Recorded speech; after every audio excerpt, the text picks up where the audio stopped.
What is up, you guys, and welcome back to TMI Photography. So today I got Daryl out here. Yes, Daryl the D5500.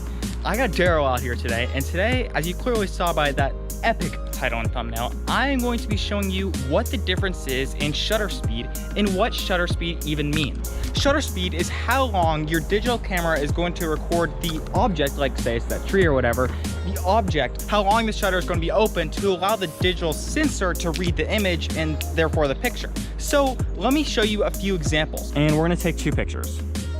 The neutral density filter is going to be on the same thing on minimum, but the only thing, as you guys can see, the only thing that I'm going to change about this is the shutter speed. So my camera is telling me to go right here at 50.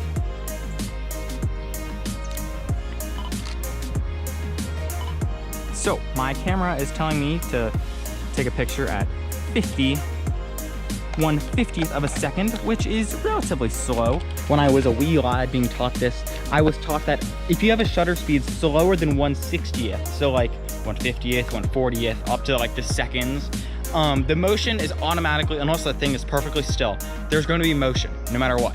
If it's faster than 1/60th, then you're most likely going to be able to stop the motion and freeze the motion.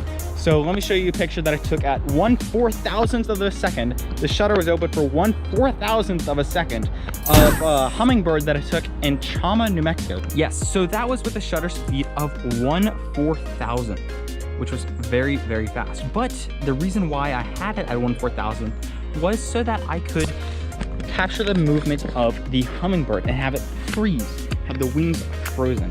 So right now, as I showed you guys earlier, I have my shutter at, maybe you guys can see it or not, 1/80th. So here's the picture.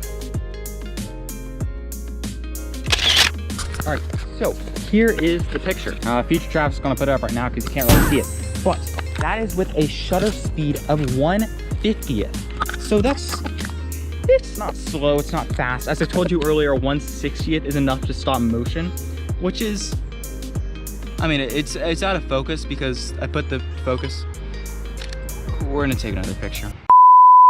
Okay, that's awkward. So basically that was 1/80th of a second, my bad. It's 1/80th of a second, which, you know, as I told you earlier, 1/60th is enough to stop freeze motion.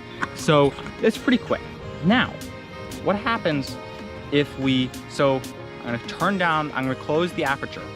So now my aperture is at 22. 22, just basically what an aperture is how open the hole is for light to go into the sensor of the camera. So when you have an aperture of like 2.8, the hole is really big because it's 1/2.8. So 1/2.8 is really big versus 1/22 is really small. So like the hole for 2.8 is like, yeah, yay big. Hole for 28 is like yay big, a lot smaller.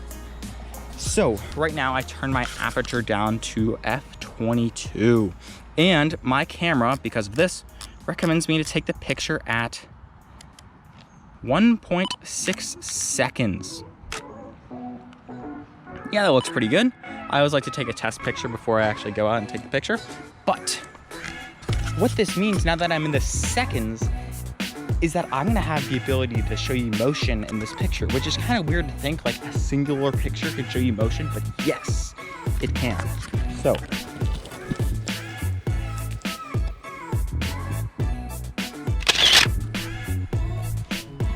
I don't know if you guys could see that or not, but look at that picture. So, as you guys can clearly see by Future Travis's incredible editing skills, or maybe it's just you guys can see it off the screen right now,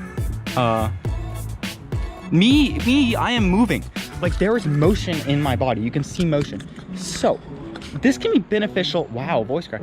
This can be beneficial in two things. So as you guys know, this is my favorite park, Davis Park. There's some moving water. So maybe you're trying to take this picture of moving water and you want to show the motion of the water. You're trying to capture a longer exposure. So then that's when you're going to turn down your aperture and make it a really small aperture, and you're going to decrease your shutter speed. So this way it's going to allow you to capture motion in the water.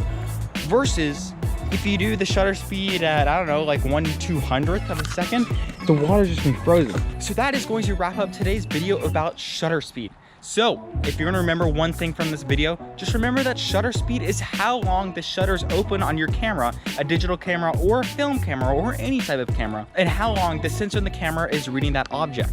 So say your camera is open for 1/4000th of a second, well, the sensor in your camera is only gonna read the object for 1/4000th of a second. This means that there's not gonna be much motion compared to, say, a 2-second exposure where there's a lot of time for something to move. So as I showed you earlier, there are the 2 pictures of me standing on this creek with a wonderful pose of me dancing and me not dancing. Is that even dancing? I don't know what it is, but whatever. And so I'm gonna throw up a few more pictures right now just to show you the difference. This is especially common in things like waterfalls, where it's like, do you take a fast picture of a waterfall or do you take a slow picture of a waterfall?